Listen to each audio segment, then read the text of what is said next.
So I want to thank James Patrick Reid for joining us today. He's going to give a brief introduction to the class that he'll be hosting this year in July. So without further ado, James. Thank you, Hunter. And hello, everyone. Art imitates nature. But how does art imitate nature? Does it imitate nature by copying the appearances of things? Or does it go deeper? The art of all cultures and all periods is at its greatest when it penetrates to the interior of things, to the active existence of things. Because things exist because God holds them in being. God operates in them, within them, giving them existence at every moment. There's a dynamic quality, thus, to existence. The word exist is a verb. Being is an act. It's something going on. And being is expressed through the form of things. As artists, we're very concerned with form. Everything in nature is made up of form and matter. And as artists, we take matter and we give it a new form. We transform it. And we want to transform things so that they will be most expressive of the divine action within them. When our art is expressive of the ordering and sustaining activity of God, then it's truly beautiful. Let's take a look at how this happens. Here, we'll take a look at a painting by Chardan, the 18th century French painter, who's very famous for his still lifes and genre scenes.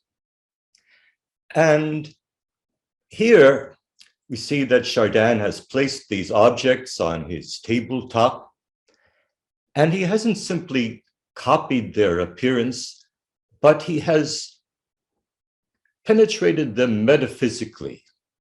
And through his forming of his materials, he creates movements, gestures of lines, of shapes, of colors. Over here on the left, he has the bright notes of the reflective metal cup and the peeled lime. And these lights pull out of the darkness. They catch our eye. And the red thing that is stuck into the lime here is echoed over here on the stems of the pears. And the redness of this also appears in the reflection in the carafe, and the brightness of the peeled lime is echoed in these highlights on the persimmon. The direction of this form of the persimmon pulls away and diagonally up from the descending bright form of the peeled lime. And it collides with the large green pear here. The greenness here echoes the greenness in the lime. And we have a crescendo of size and of shape and of another, this echoing again of this slashing forms here we see. And this then directs our eye up into this zone of the background. And as the tone here moves across, it deepens, it gets darker. And then it descends again on the left to lead our eye back down here to where we started. And the precise way that Chardan registers the convexities of the pears and the persimmon, the way he gets our eye to move around the ellipse here in the silver goblet, the way that he brings our eye from the lights here up into these brilliant light reflections in the carafe, and then way up here to the top, the little dots of reflections. This choreography of the shapes and tones leads our eye around the canvas and leads our eye imaginatively through the three-dimensional space that he's depicting, and thus evokes that marvelous, wonder-inspiring act of existence. Now let's take a look at another picture.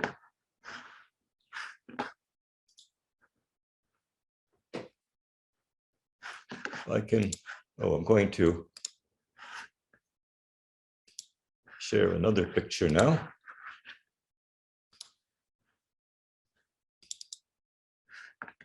This one is by Raphael.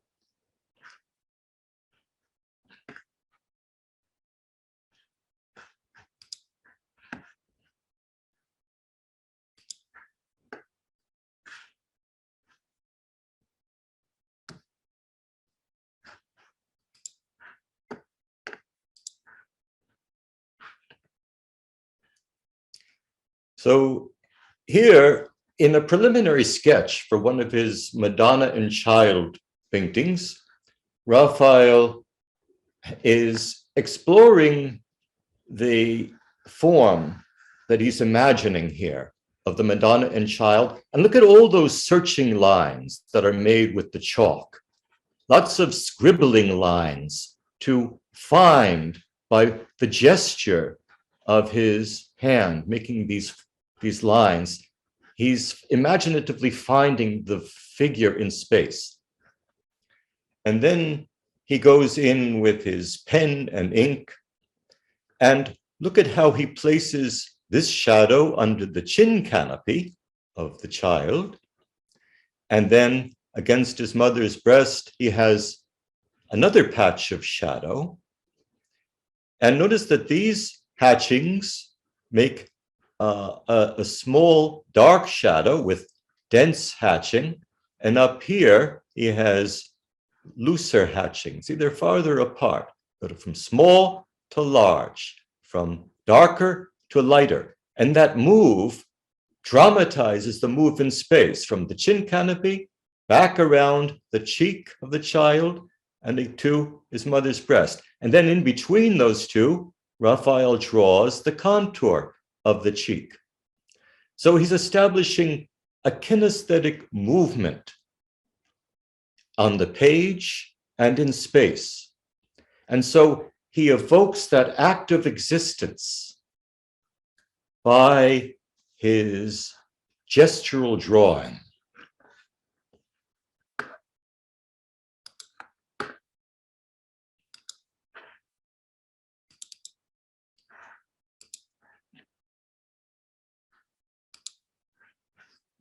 We'll look at another one. This is by Suzanne. Now, this one is done from observation. These are the trees that were in front of Suzanne's house. And he's working with graphite pencil and with watercolor and gouache. And notice how he has this tree on the left, this group of trees rising up.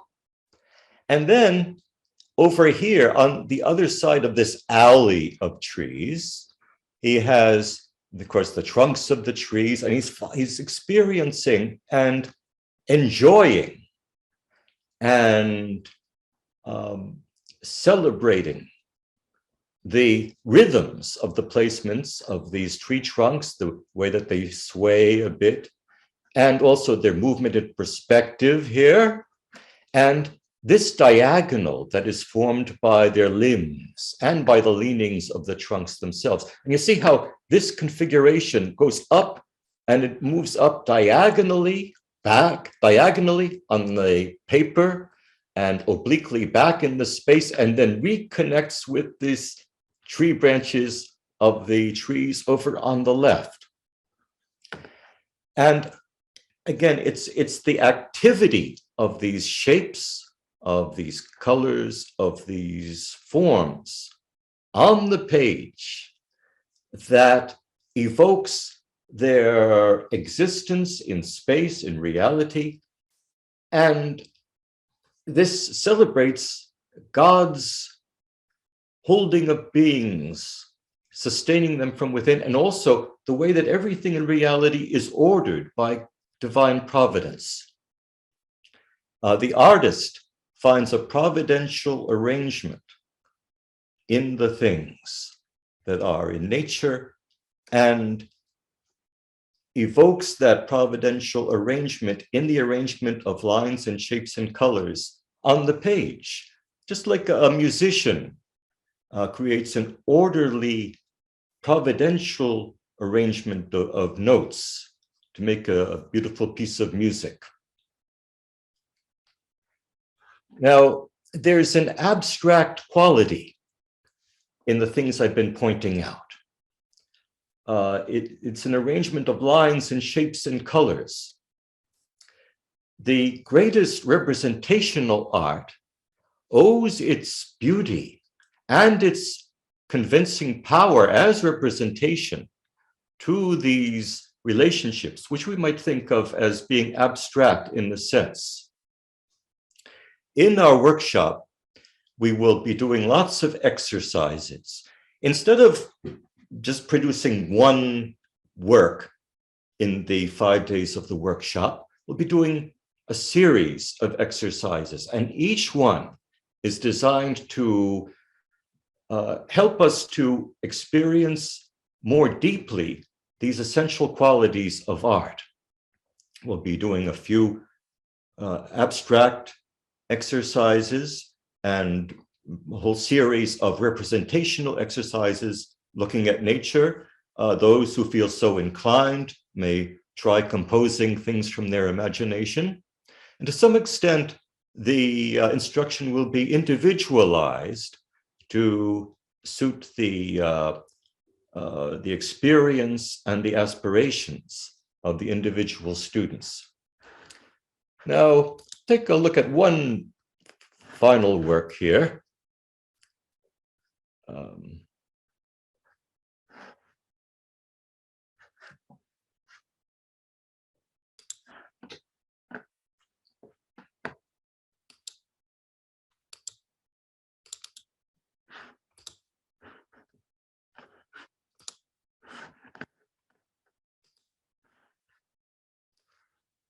This painting by Fra Angelico, done from imagination, of course, of scenes from the life of St. Nicholas. Here you see, look at how Angelico deploys his shapes of red. There's some red here, some red back there, the red on this figure here, and then the reds over on this figure, and then up in the hat, and then out here in the figures in the boat. And look at this figure here, how he leans to the right and how one half of his cape is a lighter tone, the other half in shadow is a deeper red. And see how that division, how it goes up and connects with the contours of the boat back here, and then how the mast of the boat leans this way. And then if we follow that vector through, it leads into the sleeve on this figure, and how the hat on this man rhymes with and dances with the shape of the boat and the sail on the boat. And then how this form here, how this curve is answered in the curves of the arms of these figures there. And then how the yellow here, the bright yellow, is answered by the duller yellow of these bins of wheat, and how the shape of this one pushes over this way as this figure curves back this way, and how this shape also leads us into these land shapes here, and how we could go on and on. And one of the things we'll be doing in this workshop is analyzing masterpieces like this from all different periods and cultures, to tune in, to develop our sensibility, to awaken the sense in us for the rhythms of lines, shapes, and colors that will unfold organically within a work of art, and thus magnify the divine work of creation, of sustaining things in being, and of governing, providentially governing the all things in nature. And this exercise of artists, this practice of studying the work of God as visually manifest in nature and in works of art, deepens our own attention to the divine work all around us and within us, and can foster our prayer as we realize that it is God who holds all things in being and holds us in being. So, and one way of prayer is to focus on God's activity of holding us in being, and then just to sink into the arms of God, to rest in his activity. And also the theme of divine providence, which we'll be going into, it's quite at length in the workshop, is one of the keys to the spiritual life, because it's our relation to divine providence in which we find our peace, our strength, our courage, our confidence, our hope. Now, this workshop is for people of all different levels. And you can think of it in terms of, it's very similar to music. Now, if I can listen to the music of, well, for example, Tomás Luis de Victoria, the great Renaissance Spanish composer, and if I can appreciate, if I can listen and appreciate the melodic lines and the harmonies, then I'm getting more out of it than somebody who listens to it, simply hears it without appreciating it. And if I'm appreciating it, then it is nourishing my interior life. If I can sing it, if I can join a choir and learn to sing a part in it and thus participate in the performance of it, well, then I'm going to derive that much more spiritual nourishment from it. And then if I myself can become a composer and create beautiful music, then I am into it even deeper. And the same thing pertains in art. If I learn how to appreciate what's really going on in the rhythms, the notes of color, the providential arrangement in a masterpiece of painting or drawing, then I'm getting a lot more out of it. I'm getting more spiritual nourishment. If I draw from these things, if I attempt to draw from nature and to try to see things the way that the great masters saw nature, then I'm getting more out of it. I'm like the singer in the choir. And then if I am called to be an original artist, to create original artwork, well, then I'm getting even more into it. But whatever level you are called to, you can benefit from the exercises we'll be doing in this workshop.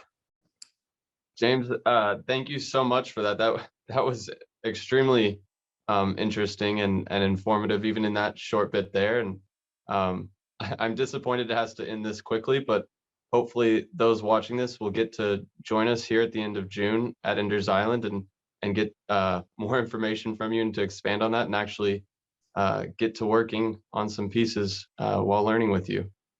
So thank you again.